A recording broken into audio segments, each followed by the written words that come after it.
Well, my next guest worked with Paolo Di Canio during the former player's managerial stint at Swindon Town Football Club. But Jeremy Wray is the side's former chairman, and earlier I asked him how he would describe Di Canio. Passionate, committed, focused, dedicated, a little bit mad, but not a fascist, not a racist, not a politician. He's 24/7 football. He's not a fascist, and yet I want our viewers to just be reminded of this picture, which of course was him as a player for Lazio, a club which has a legacy, let's say, and a record for racism, sadly.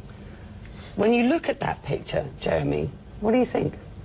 It's a picture that's been in the media for a very long time. It's a right arm salute amongst the hardcore fans of Lazio. A Roman salute. A Roman fascist salute. Which is hard to distinguish. And I think it's, I'm not here to defend fascism in any way.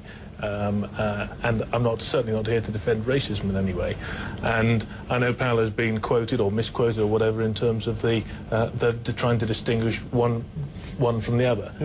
And really, this has blown up out of something that he's 100% football. He says he doesn't sit in the House of Commons or Parliament, as he says. He says he's not a politician, but he has a responsibility. The world of football these days is the world of entertainment. It makes an awful lot of money, and many, many, many millions of people around the world look to people like Di Canio for the way they should act. Yeah. Should he apologise at this stage for something that happened in the past, sweep it under the table and move on? I think he wants to let what he was employed to do at Sunderland, which is football, be absolutely what people focus on. I think if it hadn't come out that David Miliband had suddenly resigned, then this would not have had a huge issue. It would have been a huge issue. Is that why this has come out? David Miliband, who might have been the leader of the Labour Party here, who was a director at Sunderland, has resigned as a result of this. Now, many people will say he was moving to New York anyway, he has a new job. What's your sense? Why did this happen now? And that's, I think politicians are better than the rest of us at spotting an opportunity, timing-wise, to tie two things together. And I just felt it was unfortunate that a deputy chairman of Sunderland, he had the opportunity then, probably, to have met Paolo once he'd been appointed. And if he had concerns, and he felt that other people might have had concerns, to have asked those questions then and to allay people's fears, and coming from a prominent politician, that would have put things to bed. I think Paolo's had this opportunity, he's been offered this job, he's taken the job, he's totally focused on football. And for people then to sort of turn to politics, it's sad, to be honest. He's been in England as manager of Swindon for 2 years.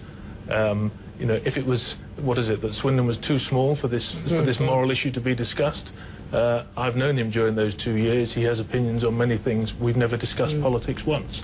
Is he going to be good for Sunderland? He'll be superb for Sunderland. I mean, he's big club, right? Big club, big opportunity for him. He's an outstanding manager, outstanding man motivator. I have no doubts. He left us with the second best win percentage of any manager, only Alex Ferguson better. That's not bad for a rookie manager starting out. His best friend's Jewish. His agent's Jewish. These are things that people don't take into account. He comes from a working class background. Dad was a brickie. He lost both his parents while he was with us. Family comes very, very high on his agenda. So people at Sunderland who are concerned, family, club, family issues, the fans at Swindon were concerned. To be honest, he won them over in a very short space of time. He'll do the same thing at Sunderland. Let's hope his record speaks volumes.